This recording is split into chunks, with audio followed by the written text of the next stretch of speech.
The risotto was still warm. Parmesan curled in slow ribbons of steam. He wore the navy jacket I'd bought him in Florence. "Happy birthday," he said, sliding a velvet box across the table. I glanced at the candlelight reflecting in the wine glasses. "You remembered." "Of course I did." I lifted the lid. "Earrings. Emerald cut. Elegant. Unemotional, beautiful," I said. He reached into his inner jacket pocket. "A second offering, this one thicker." I knew the weight before it landed. "Ryan." He cleared his throat. "I've already signed them." The flame between us trembled. "Is this a joke?" I wanted to be civil. "It's all straightforward. I didn't touch the papers. I didn't touch the wine." I looked at the gift again, at the precision of it. "Tonight?" I asked. "I thought it might soften it." "This," I gestured at the table, "was your idea. I didn't want to fight. You didn't want a scene." He sighed. "Look. We've both been drifting. You've been married to your blueprints more than to me. And you've been screwing your secretary?" His mouth twitched. "There's no need for drama." "No," I said, lifting my glass. "You've handled all of that." He opened his mouth. Closed it. "What did you expect me to do?" I asked. "Cry? Beg? Applaud your timing?" "I expected you to understand." I took a sip. "You're confusing understanding with agreement." He leaned back, exasperated. "We've been over this. You've changed. You're always working. Always somewhere else. So you filed paperwork." I did what I thought was best. For both of us. I nodded slowly. "You always were efficient. It doesn't have to be ugly." "Don't worry," I said, standing. "You've already made it elegant." He looked up at me. "Can we just talk?" I picked up the candle nearest to him and blew it out. He blinked. "Seriously? I've lost my appetite." "It's still your birthday," he said. "Apparently not," I replied, folding the velvet box closed. "Apparently, it's Independence Day." I left the dishes. I left the wine. I didn't slam the door. I didn't give him that. He followed me into the hall. "Don't do this." I turned, slowly. "Do what?" "This cold thing." "Cold?" I stepped closer. "Ryan, you handed me divorce papers with dessert." He hesitated. "I thought you deserved to hear it from me." "How generous." "Don't be like this." "Like what?" He paused. "You're making it harder than it needs to be." I looked down at the earrings, still cradled in my palm. "What's her name?" He looked away. "I see," I said. "She gets you. I get carnelian and certified mail. She has nothing to do with the split." "No. Just the timing." His jaw tightened. "We were unhappy. You were impatient. You're punishing me." "Not yet." He stiffened. "So that's it?" "I'll sign the papers," I said. "But not tonight." He nodded. "Fine." "Ryan," I said, soft and final. "Leave the key on the counter." He opened his mouth to argue. "Don't." I said. He didn't. I watched the door click shut behind him. I stood in the stillness. The hum of the fridge. The draft under the window. Then I returned to the table, blew out the second candle, and slid the earrings back into the box. One gift for morning. One for moving forward. I chose the second. I turned the velvet box in my hands. The earrings were exquisite, sharp, cold geometry of wealth. Emerald-cut diamonds, white gold prongs. He'd chosen them for their elegance, not sentiment. They glittered like promises he never intended to keep. Under the cotton lining was a folded square of paper. I unfolded it. Bergstrom Jewelers. $10,242.38. Paid via checking account ending in 2843. My account. I sat down slowly at the edge of the bed, the paper still trembling between my fingers. "Joint," I whispered. Then louder, "Joint." I pressed my phone awake. Searched the transaction. History. 4 days ago. No call, no discussion, just a withdrawal dressed up in sparkle. I dialed the bank. "Hi, I need to speak to someone in fraud or account security." "Is this regarding a specific transaction?" "Yes. Several. And I need to freeze all active lines connected to my name. Immediately." "Ma'am, we'll need to verify." "Yes. Let's begin."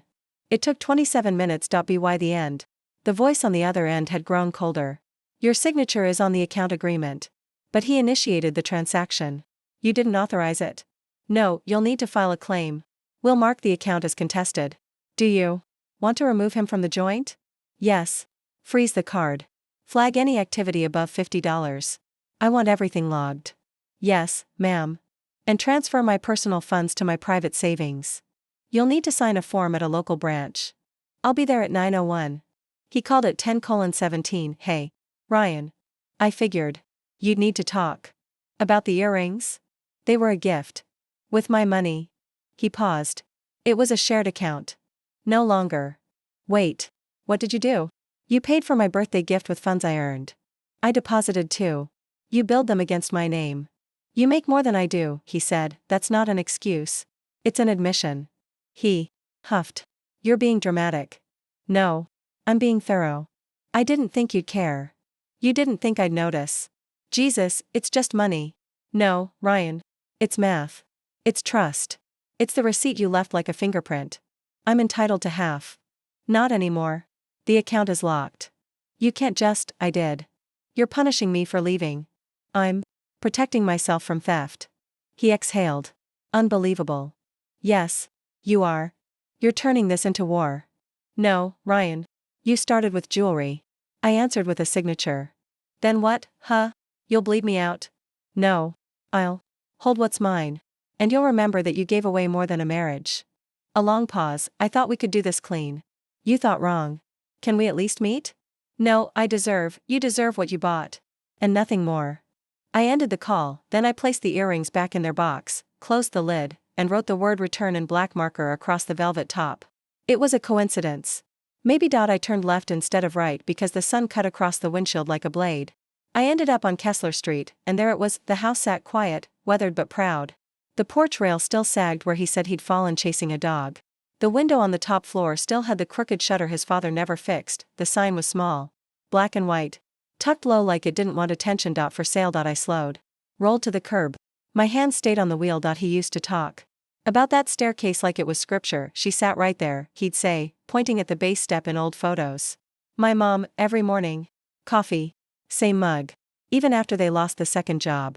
I reached for my phone and took a photo. Zoomed in on the listing URL. I tapped the browser bar. Typed 2 bedrooms. 1.5 bath. Great bones. Needs work. Estate sale. No offers yet. I scrolled further. Agent, Linda Mercer. I clicked call. Linda Mercer, came a brisk voice. Hi. I'm calling about the property on Kessler Street. Still available, she said. Are you in the area? I'm parked. Out front. Would you like a tour? Yes. Now, if you can. She laughed. That's rare. I like it. I'll be there in 10. The door creaked open. I brought the old key myself, she said, stepping aside. This place has soul. I walked past her into the hallway. The air smelled like dust and something older, heat from copper pipes, maybe original molding. Linda noted. Some cracks, but nothing structural. I touched the banister. Solid. Familiar. Do you know the history? I asked. A family owned it for 3 generations. Last owner passed away. No mortgage. Clean title. Ryan. I said quietly. Pardon? The last name was Ryan. She checked her file. Yes. You know them? I smiled slightly. I knew someone who loved this house.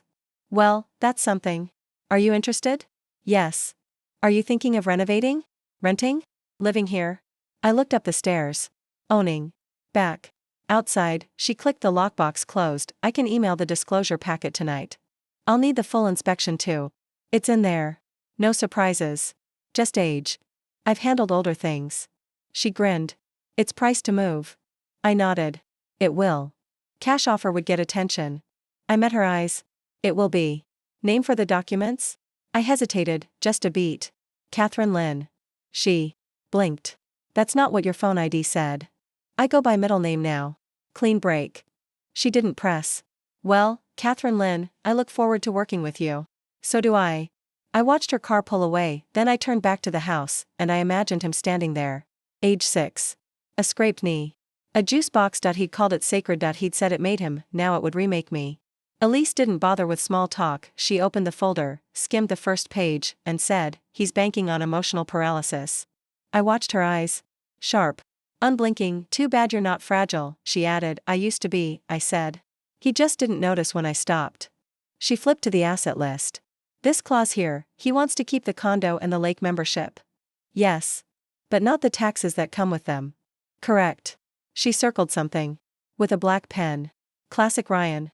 Looks generous until you do the math. I did the math last night. She glanced at me, then down at the paper again. Good. Then this'll go fast. I reached into my bag and slid the velvet box across the table. Elise. Open it. She did. Looked at the earrings. 1 beat. 2. Then nodded. Cartier. Receipts under the lining. She checked. Pulled out the folded slip. Her eyebrows arched slightly. 10,000. Joint account. She tapped her pen against the receipt. And gifted the same night he handed you divorce papers. Yes. Elise closed the box. Then it's not a gift. It's a diversion. That's what I thought. You're not sentimental about them? No, good, she said. Because I'm filing them as an asset reclaimed. You'll get that money back. I exhaled, slow. Not relief. Something steadier. What else? She asked. I froze the joint accounts. Changed my direct deposit. Rerouted my retirement contact. She leaned back, hands folded now. You're fast. He thought I'd collapse. Most do. When they plan it like theater. I looked at her. He staged it. The dinner. The wine. Everything but the violinist. Her smile didn't reach her eyes. He wanted applause for cruelty. He got silence. Elise nodded. Better than applause. Silence unnerves men like that. She turned back to the paperwork. He also wants to keep the art? The lithograph in the hallway. He always hated it. Then why? Because I bought it with my first solo commission. Elise paused. That stays with you. I already moved it. Elise, I know, she said. Asset. Not gift. I nodded once. She went on, annotating the margins, drawing arrows. Do you want mediation? No, litigation? If he pushes. But start with the assertive version of polite. She smirked. I specialize in assertive politeness. I noticed. She paused again. What about spousal support? I don't want it. Why? He wants me to. So don't give him what he wants? No, I said. Don't give him a narrative. Her gaze flicked to mine. You're good at this. I've lived with him. Still. I watched him rewrite things. I'm just not letting him do it this time. She slid the folder back into her briefcase. You'll get through this. I'm not trying to get through. No? I'm trying to make sure he remembers I was the one who walked away clean. Elise smiled for real this time. You will. She reached for the velvet box again. Want to keep these? No, I'll return them. Let the refund go back to the account. Document it. Thank you. She snapped the case shut, stood. I'll send you the draft tomorrow. Tonight. She raised an eyebrow. I don't want to wake up with anything still pending. Elise studied me. Noted. She tucked the case into her bag. Asset, she said again, nodding to herself. Not gift, I echoed, and we both walked out like we hadn't been broken.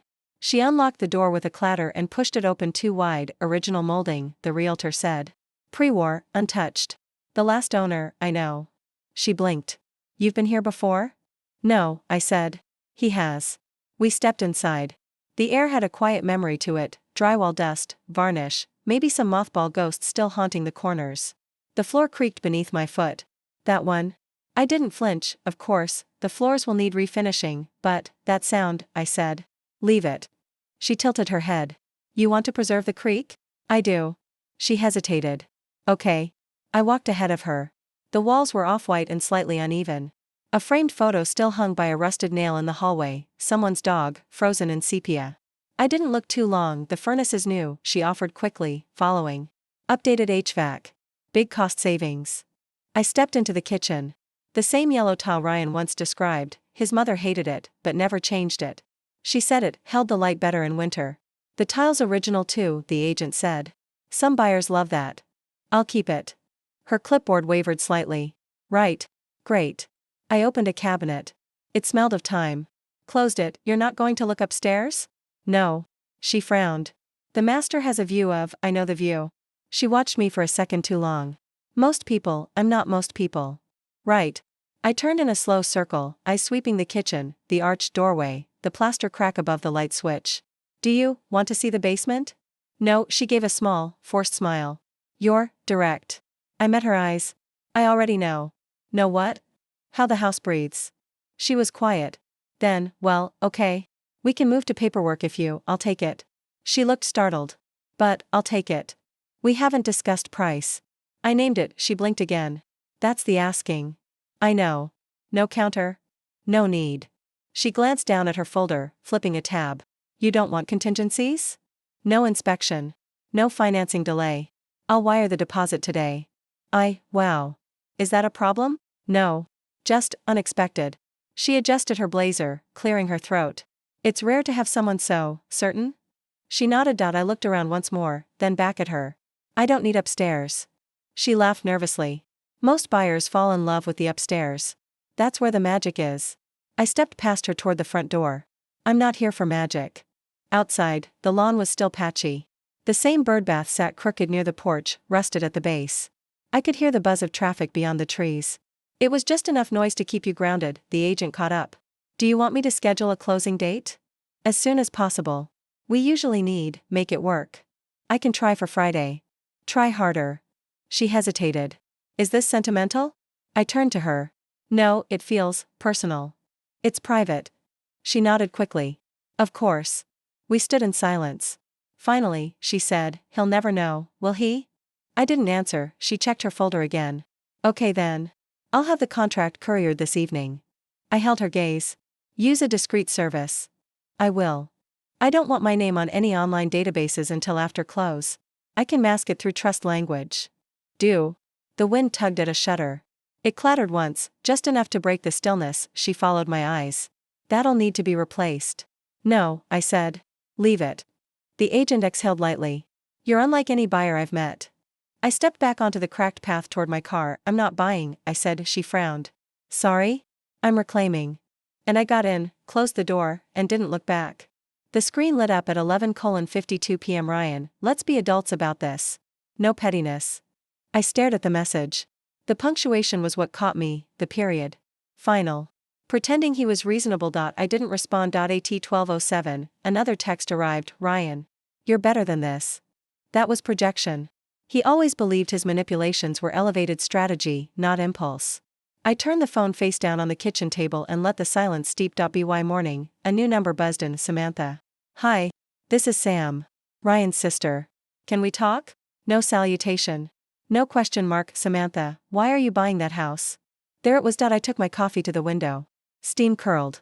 The early light hit the driveway like it was auditioning for forgiveness. Samantha, he's really upset.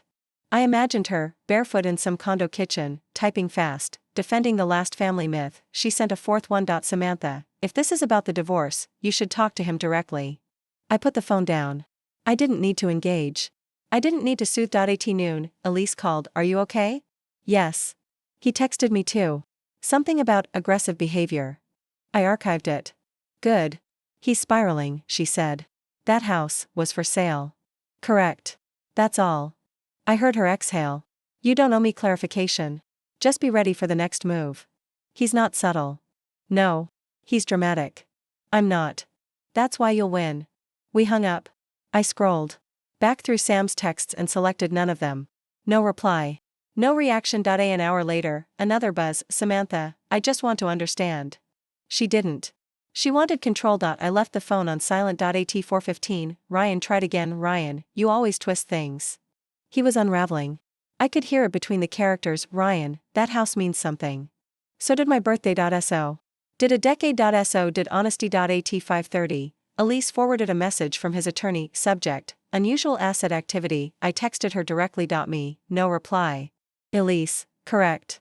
Me, copy filed? Elise, weeks ago. I powered off my phone entirely. Some truths don't need performance. That night, I opened the velvet box again. The earrings caught lamplight like knives. I set them beside the listing contract and lit a match. Not to burn anything. Just to watch something small surrender to heat. I submitted the offer at 8:01 a.m. sharp. Full cash. No contingencies.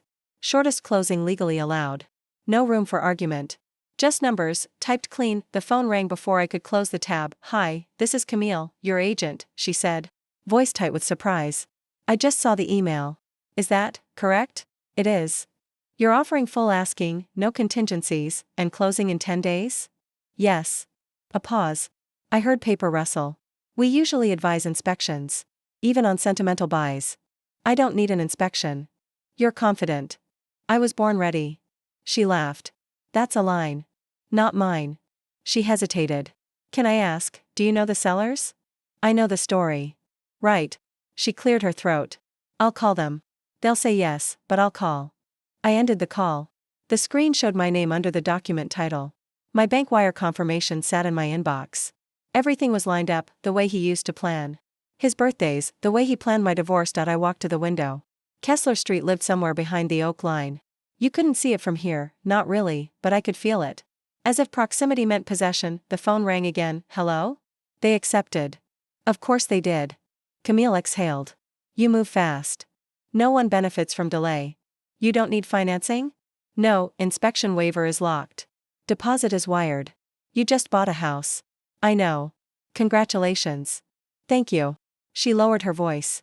I have to ask. It's not really about the house, is it? It's about legacy. Oh.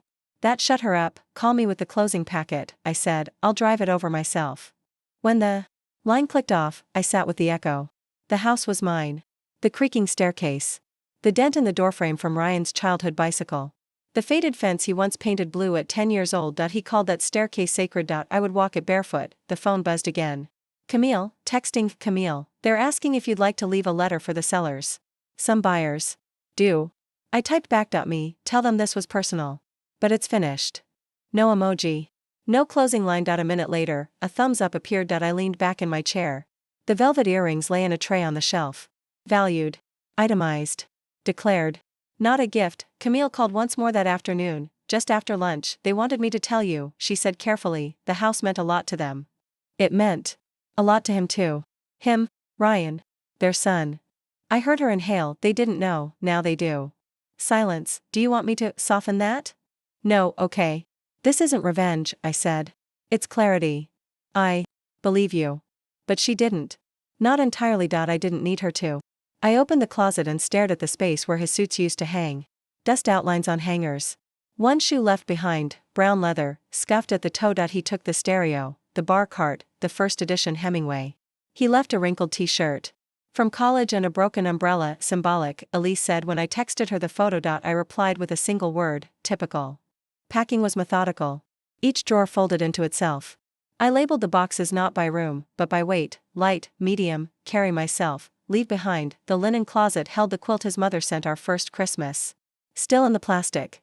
I set it aside for donation. When I got to the shelf behind the coats, I saw it, our housewarming album. A dozen pages, black paper, gold ink. His handwriting slanted, rushed, all charm. First night on Kessler, one page read. She cooked. I survived. I sat on the floor and flipped through. Half the pictures were of him making faces, performing. In one, he held up a spoon and said he was toasting to forever utensils. I remember rolling my eyes. That moment, I had smiled. Now, I didn't. The final page was a photo I'd forgotten existed. We were on his childhood porch. His arm was around my shoulder. He was mid-laugh. I was looking at him, not the camera. There was something raw in that look. Something I wouldn't give again. I stood up, took the page out of the sleeve, and fed it into the shredder. The frame was solid walnut. I kept it. That night, I called Elise. Finished? Almost. You sound settled. I am. Good. The closing documents are ready. I'll bring them to your office. No rush. No vengeance either? None. Left. She laughed softly. That's the best kind. I wrapped the frame in brown paper. Boxed it separately. Labeled, for the new house. The next morning, I took down the anniversary clock. He'd always hated it, said the ticking made him feel old. I placed it in a box marked mine. Camille texted mid-morning, closing at 3. Bring ID. Bring peace. I answered, already packed. I walked through the living room one last time. The ghost of our couch left indentations in the carpet. I left them. Let them fade slowly, the way real things do. The front closet held one last surprise. A scarf I didn't recognize. Burgundy. Cheap. Not mine. I held it up, then I dropped it in the trash. I pulled into the driveway slowly, front tires landing in the same grooves his father carved in the concrete decades ago. The air smelled like cut grass and old oak bark. The shutters were still that dull colonial blue. I left them that way. A woman in a windbreaker stepped out from the porch next door. Short gray hair. Cautious eyes. She tilted her head. Can I help you? I stepped out of the car, adjusted my blazer. No help needed. She looked again, longer this time. You're Ryan's wife? Not anymore. A beat. Then, oh. I smiled, not unkindly. I bought the place. She blinked. You did? Yesterday. She walked closer, arms folded. Didn't think it would sell. Too many stairs. Bad plumbing. I like stairs, I said. Plumbing can be fixed. She watched me. You're not doing it out of spite, are you?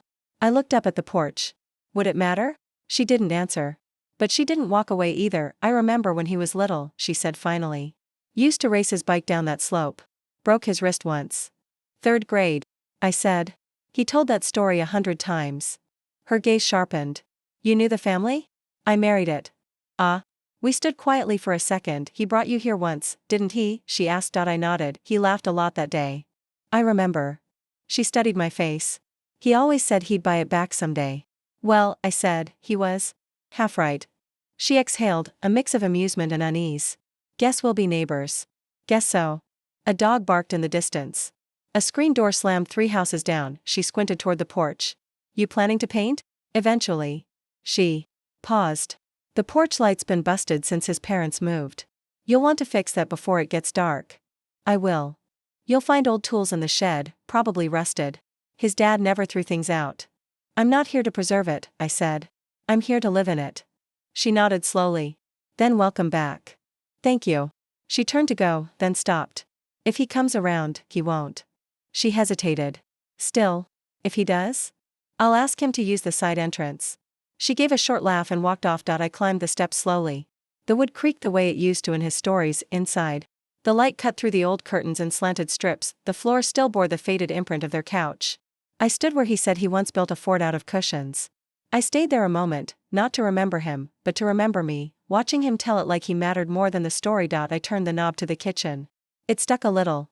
The cabinet smelled like lemon and thyme. I opened one drawer. A button had rolled to the back, small and beige. Maybe from his old jacket. Maybe from his mother's coat. I left it there. At dusk, I stepped outside again. The neighbor was gone. Porch. Light still dead. I traced the driveway with my eyes, and then I said it aloud, softly, to no one but the wind. I own your beginning now. I sat at the old desk, the one I'd moved into the front room that caught the best light by noon. One sheet of thick paper. No greeting. No closing line, just a sentence. Thanks for the earrings, and underneath, printed neatly, my new address. 1174 Kessler Street. I slipped it into an envelope. No return label. Just his name and his new condo address, still saved from the divorce paperwork he thought I hadn't read closely. I sealed it and slid it into my coat pocket. At the post office. The clerk didn't ask questions. He stamped it, slid it into the tray. Done. I walked out without looking back. Later that night, I got a text. Ryan, is this some kind of joke? I didn't respond. Ryan, you bought the house? Silence. Ryan, why would you do that?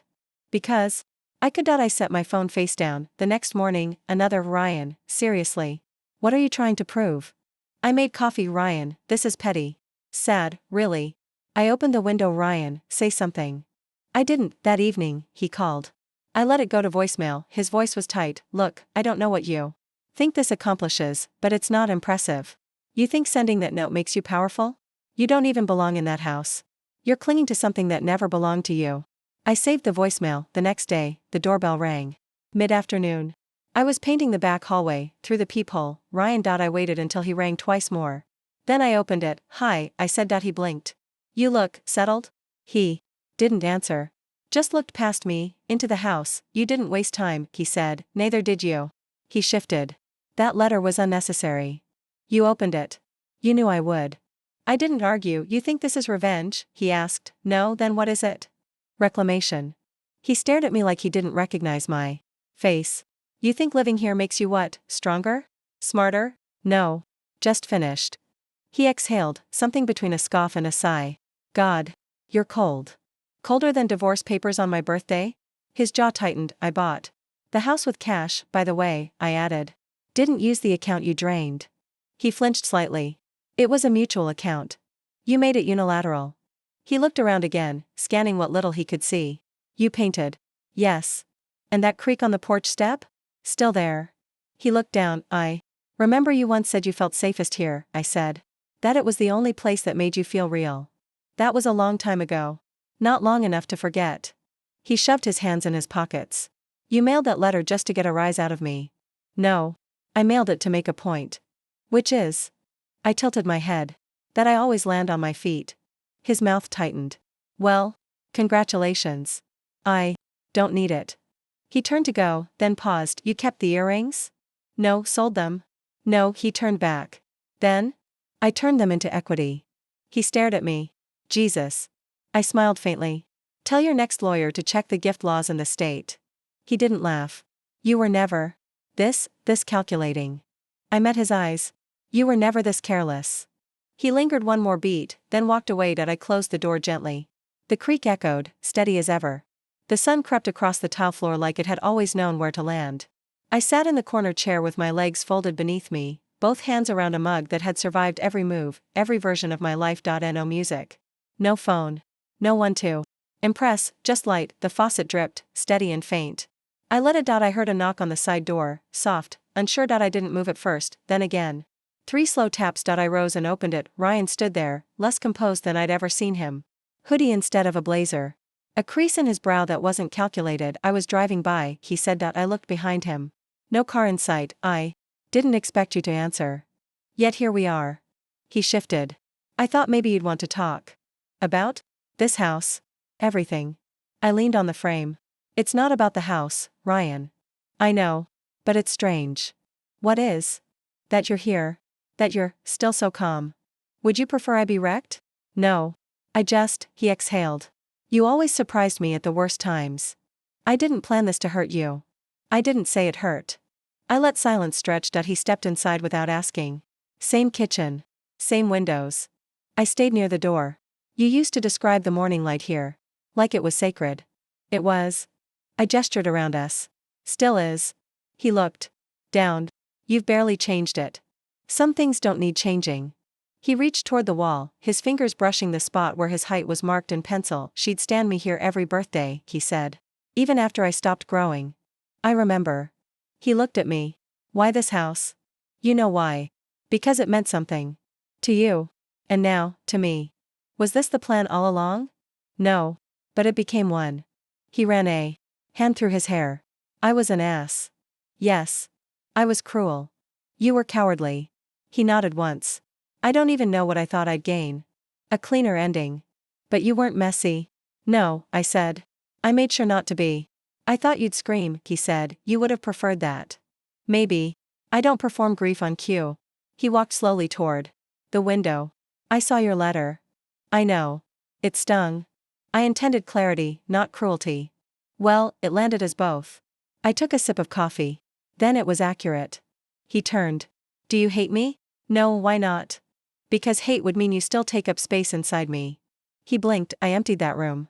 He looked at the chair I'd been in, bathed in light. This house, it suits you, he said. I didn't buy it to prove I could. I bought it because I could. He nodded. I don't think I ever understood that part of you. No, I said. You like the version of me who didn't ask for things. That's not fair. It's true. He turned back toward the door. I won't bother you again. You didn't bother me today. He paused. You reminded me, I said, of how far I've come. He nodded once. Goodbye, then. Take care, Ryan. When the door shut behind him, the house settled. I returned to my chair. My coffee had cooled, the light was still there. Still mine.